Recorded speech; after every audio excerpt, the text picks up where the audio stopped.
na?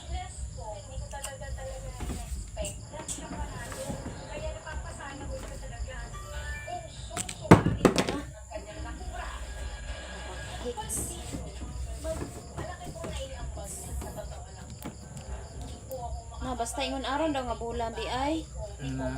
Daghan daw kuno kay na sila. Basta ingon aron daw nga bulan daghan gyud daw na sila. Okay. Pero magpaaso ra daw. Magpaaso daw. Chokek. Naubag ang kamot ako. Sleep na dito, Ling.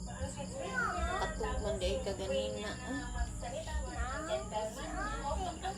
Si ate nag-sleep na. Ala ka ato niya ka. Salo mong duha. Chelsea? Masaluha si baby.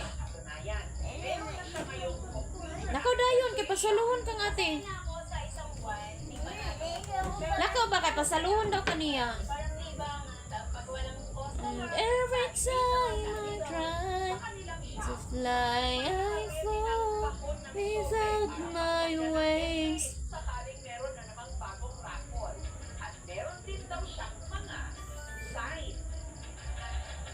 Pag maraming langgam na itim, sign po yun na either pera, basta may magandang mangyayari. Lalo-lalo na po yung paru-paro. Pag may dumada pong paru-paro sa loob ng store, may blessing talaga na dumarating. Pero kung ang nanay ni Eloisa na biglang kakapansin, kaya raw swerte si Eloisa sa rapol. Dahil sa isang bagay na inabot sa kanya nang nagpaanak sa kanya, kumatrona. Nung pinanganak ko siya, may supot po. Binigay po sa akin ng aking midwife. Sabi na nanay, ito ay pag-iingatan mo at ito ay swerte.